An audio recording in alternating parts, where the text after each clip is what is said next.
Okay. So, the joint confidence interval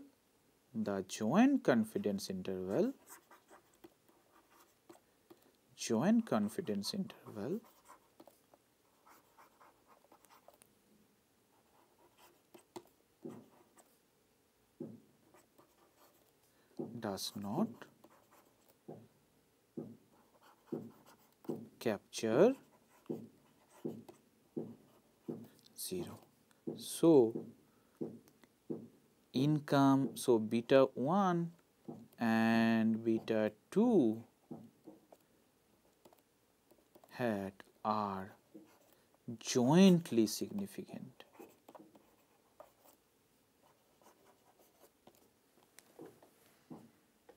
Okay, they are jointly significant. Income and wealth, they are jointly significant. That is why we got overall significance. Okay, so that means the joint significance, if you test, that means beta 1 equals to beta 2 equals to 0. This test, if you formulate this null hypothesis, then that you reject.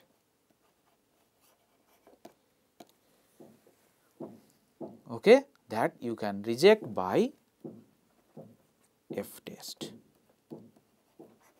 F test. Why? Because look at your F value. Your F value shows what is the value? 92.40, and it is highly significant. So, that is the reason we can say that the joint significance approach, the joint confidence interval looks like this, and that does not capture the 0 value.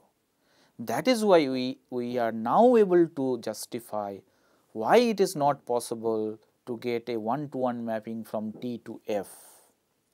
That means, even the variables are individually insignificant by your T statistic, they are highly significant combinedly by F test, because you are rejecting this hypothesis, which is beta 1 equals to beta 2 equals to 0. Okay.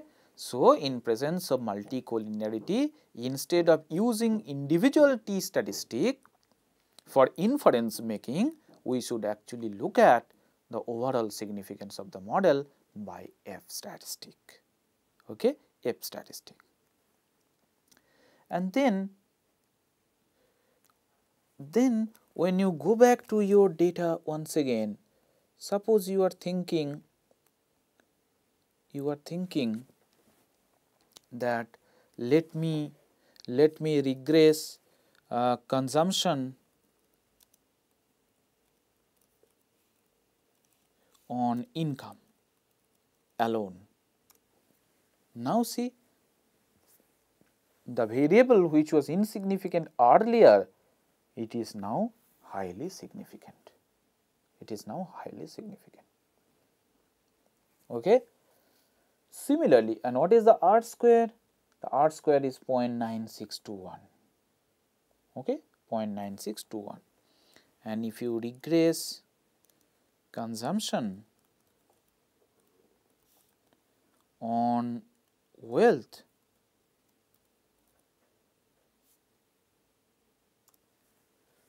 see, the wealth is also significant at 1% level, because your p value is this.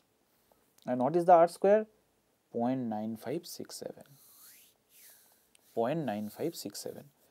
Now, you might be thinking, as a novice econometrician, generally what they do, they try to construct two different regression model, one with consumption, one with income, another one is wealth, using that using income as explanatory variable first. They will note down the R square, and the R square is 0.9621. Then they will regress consumption on wealth and note down the R square 0.9567. Since R square is high in the first case, they will drop the wealth variable, thinking that that is the best model. Okay. So, what they do? They try to get the maximum R square from the model. They take the model which gives maximum R square, and then they drop the other variable. Okay. But then what I said, this approach is totally wrong, because both income and wealth, they are theoretically justified to be included in the model. Okay, they are theoretically justified to be included in the model. So that is why, even though the first model gives mod R square when income is used as explanatory variable, so that means what you do, you regress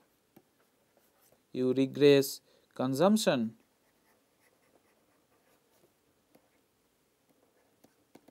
on income. And what is the R square? R square equals to 0.96.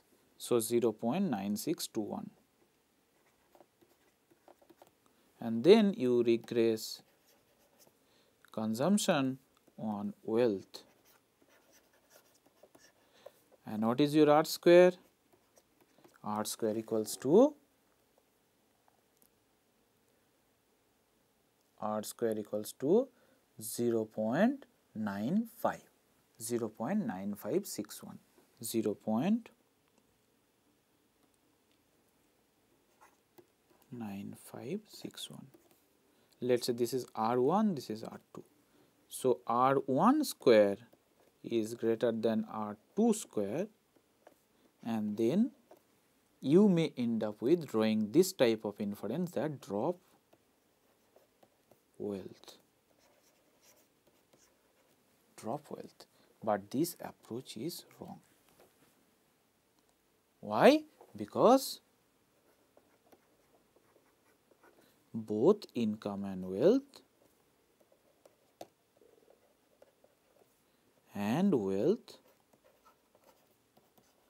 are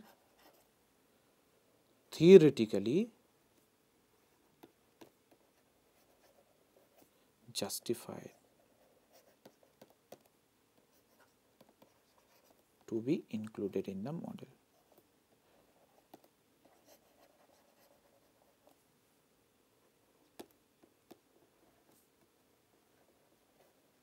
So you have to increase your sample size. There is no other alternative in this particular case. Okay, and as I said, how will you how will you detect multicollinearity from the result?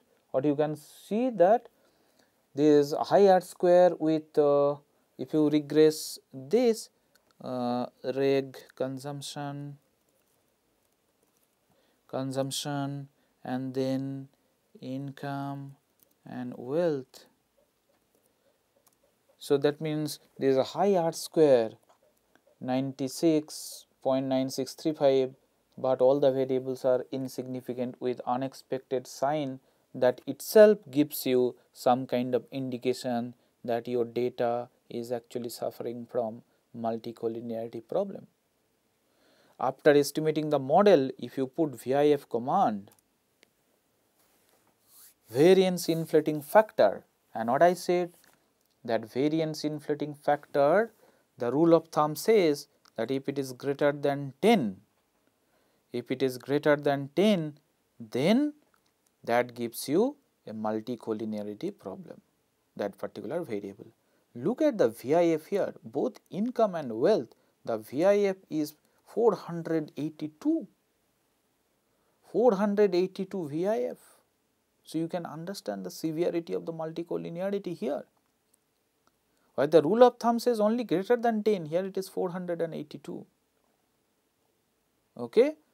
So from this, what we can say, that VIF actually equals to 1 by 1 minus R square j. Should, if it is greater than 10, then that shows multicollinearity. Okay, and here it is 482. So from this also we can understand the severity of multicollinearity.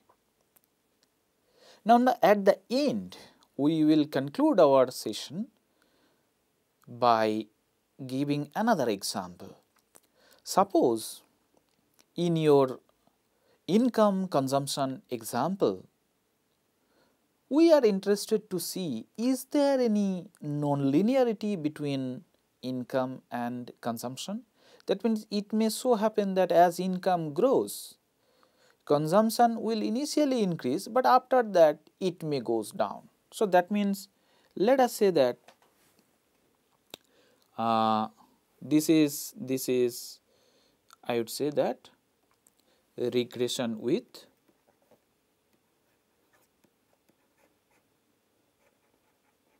polynomial.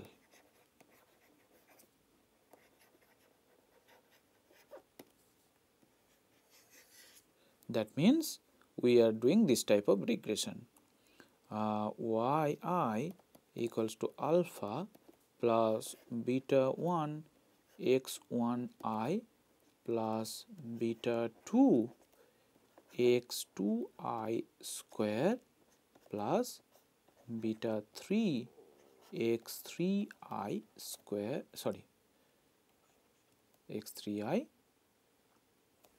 this is let's not x2 I, rather this is x1 I square, and this is only I have two variable, income and wealth, x2 I, okay, x2 I and plus ui. So, I am hypothesizing an inverted U-shape relationship between, this is let us say income and this is let us say consumption. So, as income increases, consumption will increase initially and then it will come down, because our microeconomic theory says the individual may suffer from diminishing marginal utility. As income increases, I will at the initial stage I will keep on increasing the consumption of that a particular unit, but after that it may goes down, it may go down. So, let us say that that is the assumption what we make. So, when you hypothesize a nonlinear relationship, either inverted U-shaped or U-shaped, in this example we are just making an assumption that this might be the relationship. So, what you have to do? You have to include the variable in its level form, you have to include the variable in its quadratic form. So, that is why I have included x1 I and x1 I square. Okay. Now, if you look at the pairwise correlation, what would be the pairwise correlation between x1 I and x1 I square? You can understand, since x1 I square is the square of x1 I, there is perfect collinearity. So, this is equals to 1, perfect collinearity between x1 I square and x2 I. Then the question is, should we include x1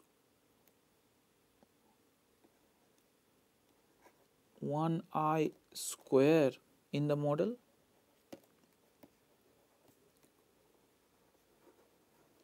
Because if you include, then there is a multicollinearity problem, isn't it? So, that means even though our objective is to check some kind of nonlinearity between consumption and income, the moment you include, you may think that we should not include the x1 I square in the model because of high degree of correlation. Then what is the solution? The solution is we have to think carefully. What does multicollinearity indicate? Multicollinearity says perfect linear relationship.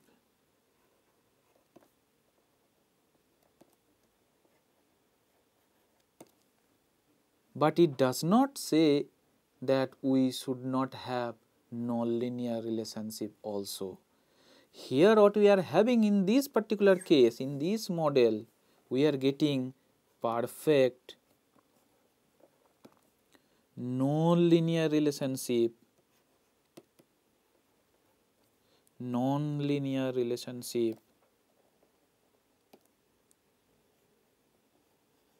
between x1i and x2i square. So that means it does not, this is actually not multicollinearity. So that's why never ever hesitate to include square of a variable in your model if your objective is to check nonlinearity between the dependent variable and any of your independent variable. Because perfect nonlinear relationship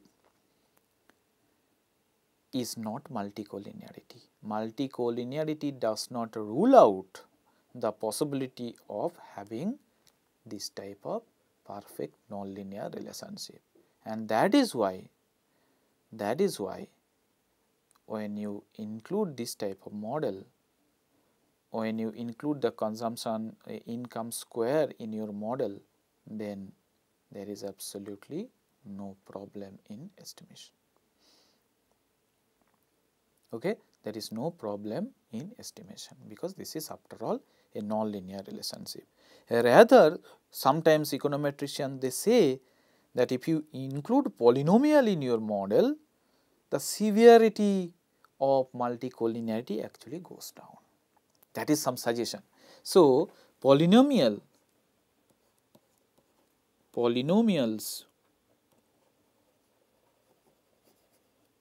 may sometime reduce the severity of multicollinearity.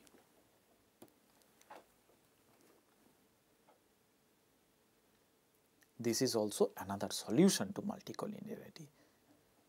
No problem of including multinomials in the model, fearing about multicollinearity, if your objective is to check the nonlinearity among variables. Okay.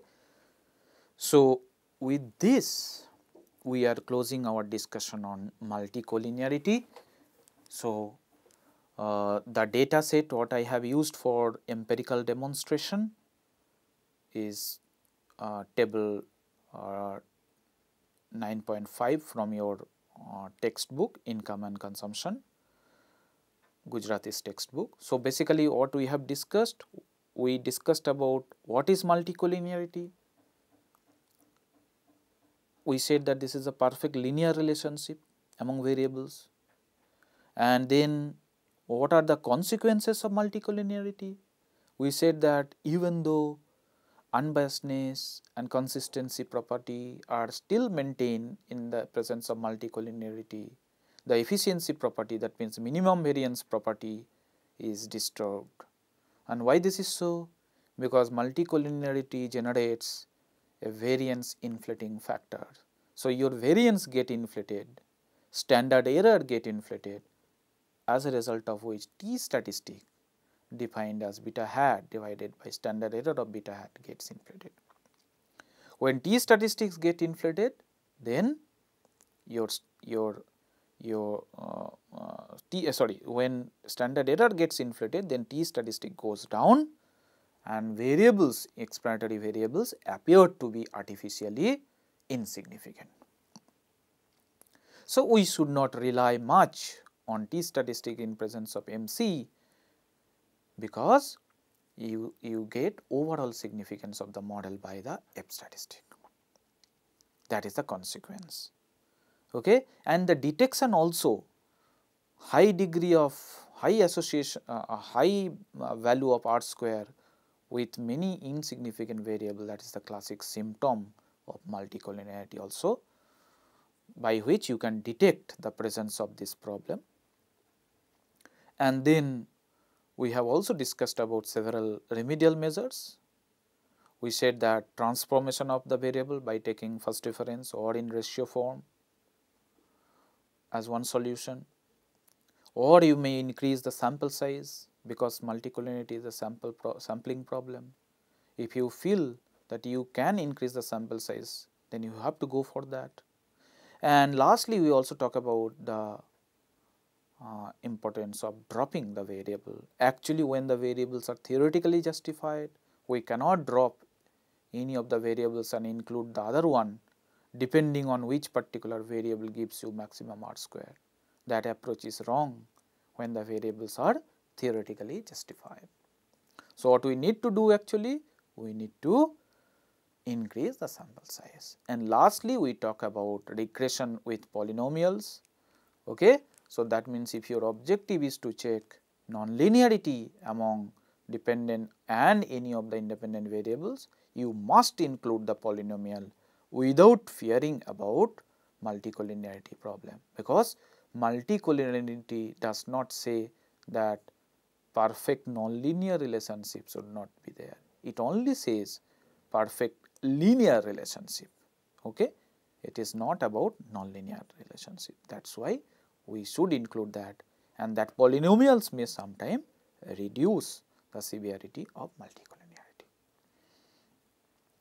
So, with this we are closing our discussion on multicollinearity, and in our next class we will discuss about relaxing some other assumption out of those 10, and we will see what are the consequences, again how to detect that problem and the remedial measures.